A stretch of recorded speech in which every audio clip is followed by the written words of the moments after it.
Unlike General Smythe from my previous episode, resistance is used in only a few specific instances in the war games, because the character of the music particularly evokes military marching bands and patriotic themes.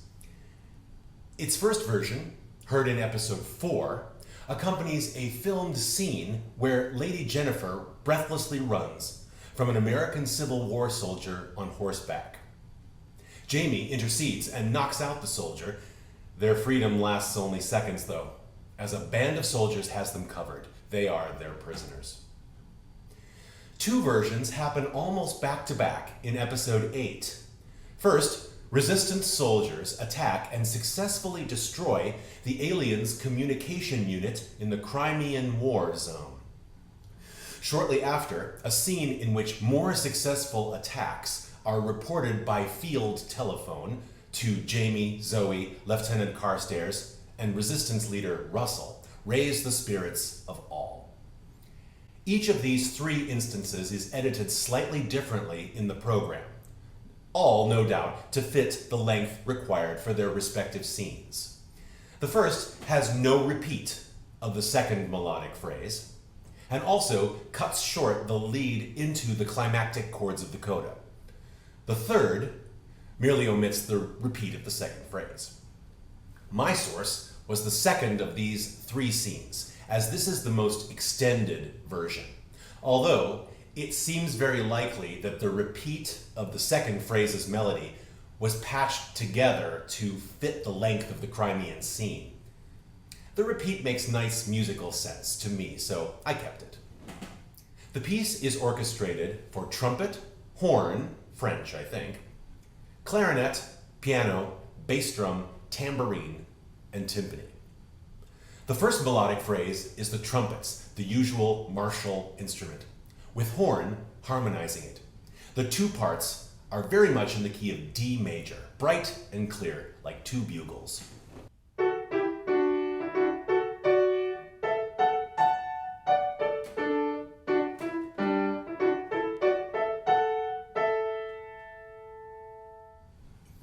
Simpson, once again, isn't content to do the expected, and the piano accompaniment, although using D major chords thickened with the ninth of E natural, colors this brightly diatonic palette with an insistent C natural bass note.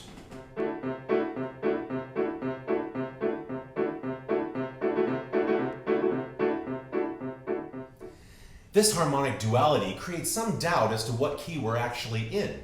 The melody, as I said, is extremely D major, but this combined with the C natural bass suggests the key of G major, assuming this D over C harmonic lattice could be analyzed as the dominant seventh chord of G.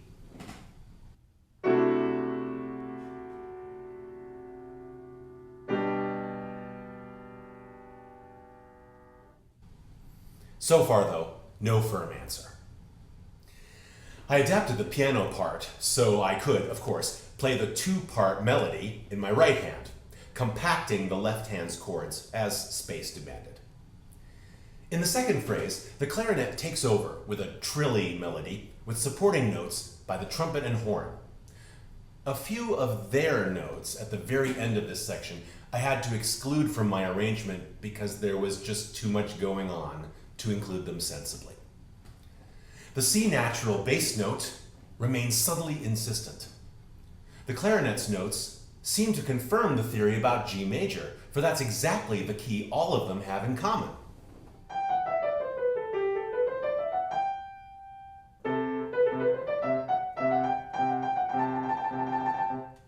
The first supporting note beneath the melody is an F natural, however, which makes for an interesting cross-relation to the clarinet's F sharps that are heard shortly after. After the repeat of this 4-bar melody, there's a slight 2-bar extension of it. Then, as things begin to crescendo, a new clarinet trilly melody surges forward. Meanwhile, the piano asserts itself more strongly, accompanying with C major 7, then a darker F minor 7 with added 11th, very similar to the General Smythe harmony. until the ensemble resolves on an open fifths G harmony. That is, there's no major or minor about this chord, merely G. Well, perhaps we really are in G major. I think it's a fake out, though. This is evidenced by the clarinet's concluding trill. Focusing on G, yes, but its trilly neighbor is A flat, 2/10 to be the home harmony. The piano part in octaves runs with this idea, tumbling down the open fifths harmony with neighboring E flats and A flats. By the time this tumble finishes, we're back to the original melody with a stronger piano accompaniment reflected by the octave bass notes.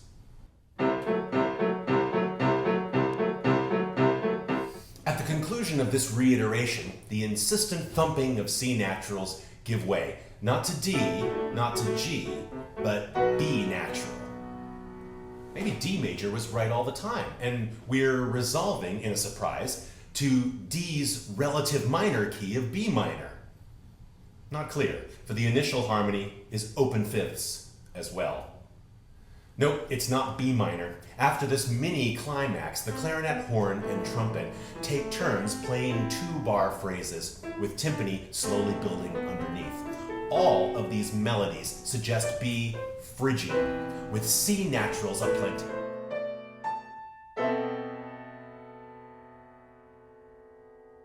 B Phrygian uses the identical notes as G major. Aha!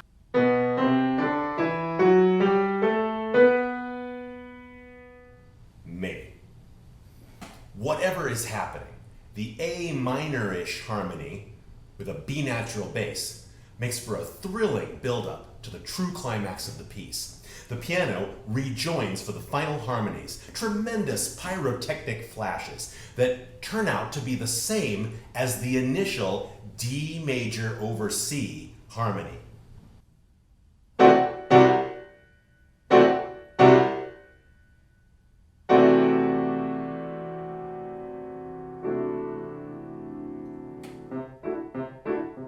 At last, at full fortissimo, the final concluding harmony is B. Open fifths again, but this time with a suspended sound of the added fourth or 11th, rather than the expected major or minor third. Compare these three options.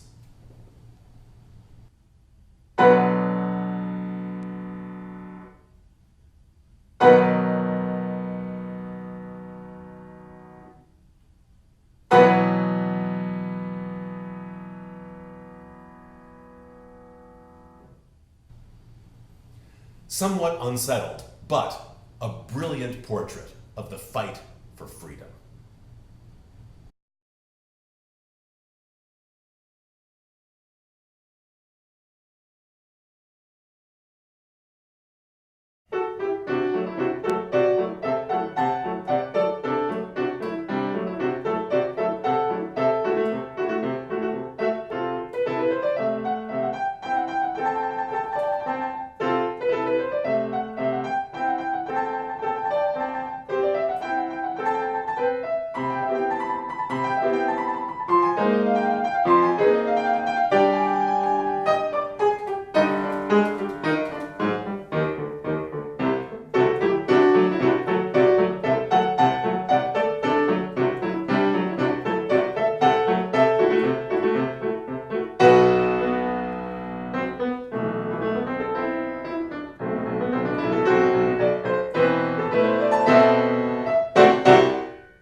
Thanks for joining The Resistance in episode 8 of the Dudley Simpson Is Doctor Who project. There'll be more videos in the weeks and months and years to come. Subscribe, like, share, and comment. See you next time.